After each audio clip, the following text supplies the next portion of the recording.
Okay, in this video, I just want to go over some expectations and just kind of help you have a better idea of how best to utilize the opportunities and resources that you have at Kingsborough.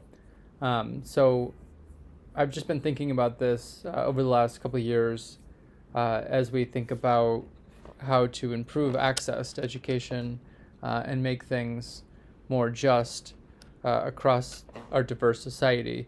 And so one thing I was thinking about was, when I went to college, what are the things that I wish I would have known before I started school, um, and that might have helped me just kind of get through the maze that is kind of the education system. And so I'd start up with the things that, a lot of times students have expectations that if they take certain classes and they get a piece of paper with a degree, that's going to get them a job. It doesn't hurt, right? It's not harder to get a job because you have a degree, but there's no guarantees. It's not certain that you're going to get a job. Largely, that's just not the way that college was designed historically, and so it's not the goal of the college system to provide people for jobs. And there's a lot of debate and argument about whether it should.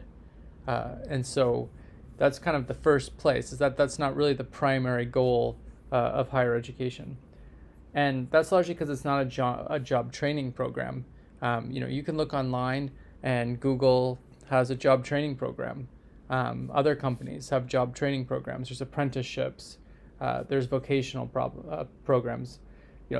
Those are not super different from college. They're pretty similar, but they're two different spaces and they're designed for different things. They have different funding sources, and so this is not what college is. It doesn't train people.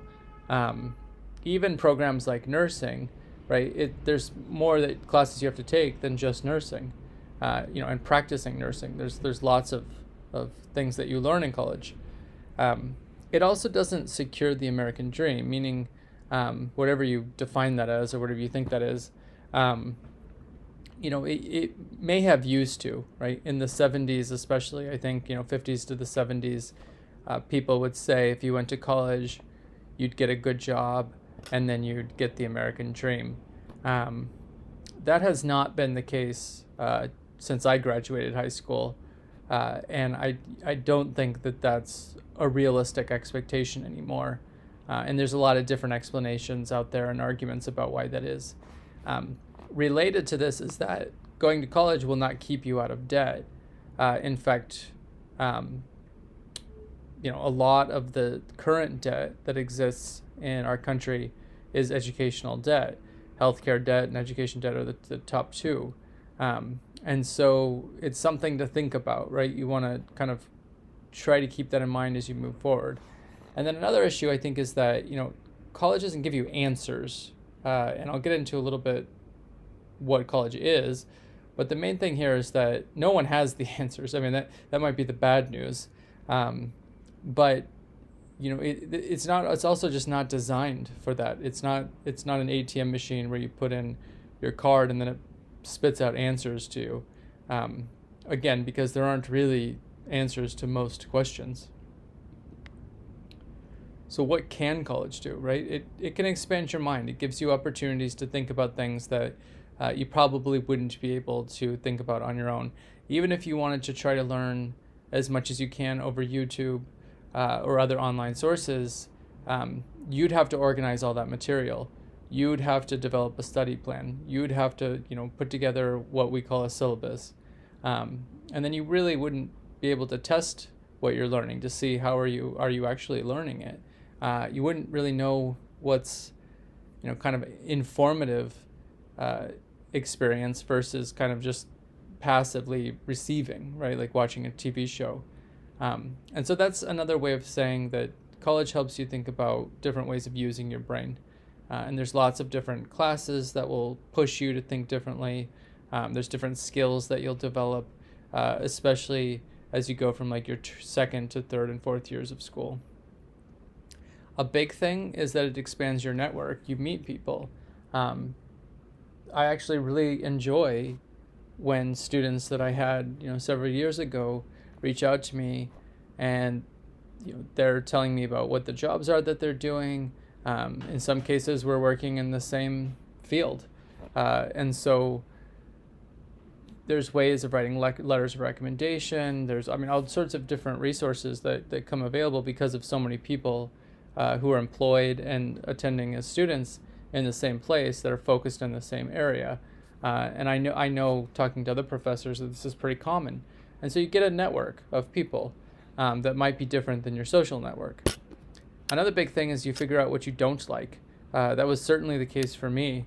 I thought I wanted to do something, and then I took some classes and said, no, it's not really what I thought it was. It was something different than that. I don't really want to do that. And I think this also helps you deepen your ideals. You start to think about, well, what do I really care about? What's really important to me? And then you start trying to focus your energy there. So the Justice Academy, I think most of the students I've worked with, they've stayed in the Justice Academy. A pretty large number of students said that the reason they started out in criminal justice is that they wanted to go into law enforcement. But there's a lot of different types of jobs in law enforcement. There's a lot of different types of jobs in government agencies and corrections. And so you probably will not know exactly what you're going to do, 3, 4, 5, 10 years from now. And so this is what the Justice Academy is really good at, is that you get to see what's the different subjects that you're going to study that you might be interested in. So let's say you transfer to John Jay. There's multiple programs within law enforcement. So there's not one law enforcement degree. There's administration, there's cybercrime. There's a different track you'd want to take if you wanted to be a detective or if you want to go to the FBI. And so that's what we're doing here at Kingsborough, is we're opening up those possibilities to you so that you have a better idea of what you need to do to get on the path that you want to be on. The same thing with legal related careers, is that there's quite a few. If you're interested in immigration, there's actually immigration advocate nonprofits that might be a good fit for you. I encourage students that if you're interested in law, there's 2 courses in continuing education that you pay. It's separate from the criminal justice classes that you could take over the winter or summer, and that will get you a certificate, and you can apply for paralegal jobs, court interpreters, and actually lots of now more and more offices need interpreters. So if you speak more than one language, that might be a skill that you didn't realize is something you can get paid for. And even if you didn't want to do some of these things as full-time career, you could certainly do these as part-time. And so the other thing to think about is you also get to, and we kind of have to as criminal justice folks, is that we examine injustices in society from multiple points of view. So it's not just about, what job you're going to get, but it's also what society do you live in, and how do we better understand why injustice exists and how it's practiced every day, oftentimes through the justice system. I wanted to just now kind of explain then what I'm thinking, right, is that each path kind of goes its own way. I was the first in my family to go to college. My sister then went after me, and she's gone into nursing. I worked to pay my way through community college, and I took time off several times. I wasn't really sure what I wanted to do. I had several different majors as I went through community college before I kind of stumbled on law and society through the political science program. And I finally found my way to the 4-year university, and that's where I started saying, okay, I see what I like. I like to study. I saw what my kind of talent was, and how I could put that to use. So then I went to law school with a different focus than a lot of folks. I wasn't interested in going to work for a law firm that worked for a corporation. I didn't want to be a trial attorney. I worked for different lawyers, and I did a lot of legal research, and I have quite a bit of diverse legal experience, probably unusual there as well.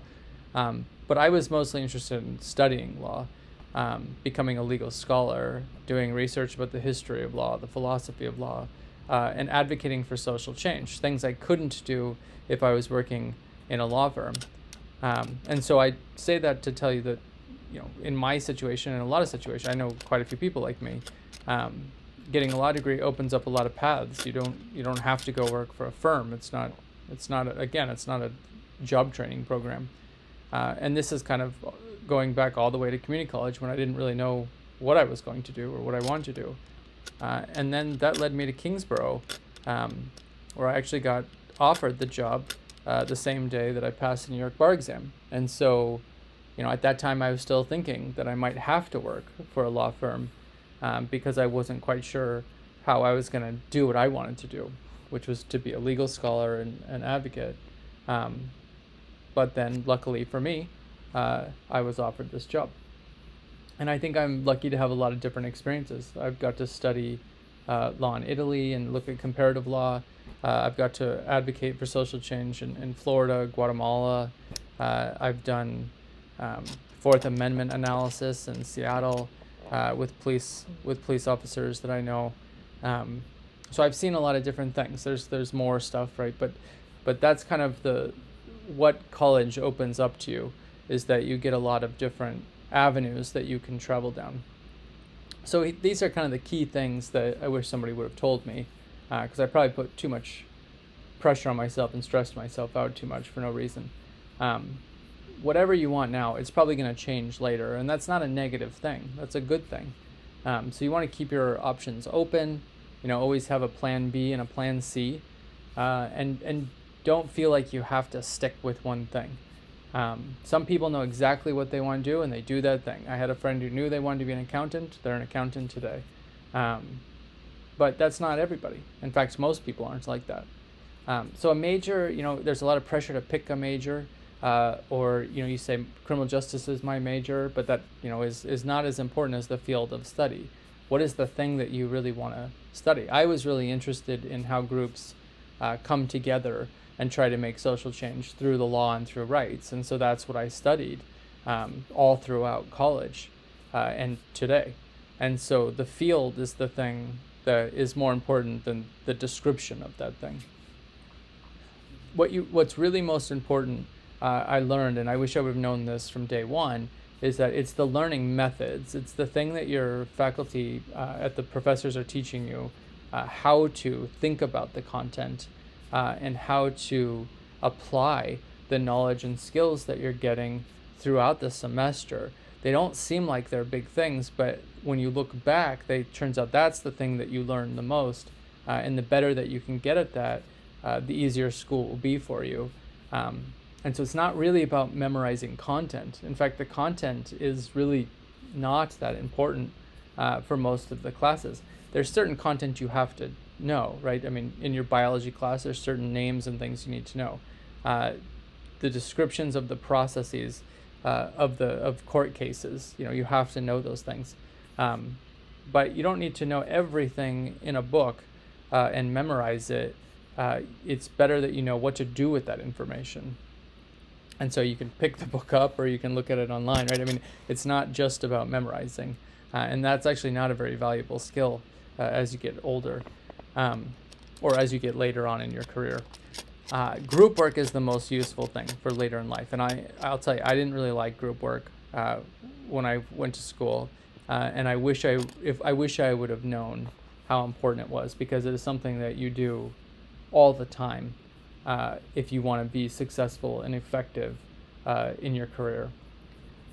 Now, I say this, I took out a ton of loans and I have educational debt. So try not to unless you have to. I had to. There was no choice. If I wanted to go to school at that time, that was the only route available to me. But that kind of goes hand in hand. It's okay to take time off. I mean, my loan debt would have been even bigger if I didn't take time off to work and pay for the parts that I could. So, what I'm saying here is I would have been more realistic about not putting too much pressure on myself, just understanding that there's things you have to do, and there's things you have to do for yourself, your family, and your friends, that might not come first. Sometimes you might feel like you have to prioritize school, and that might not be the best situation. Actually, it might cause you more harm than good.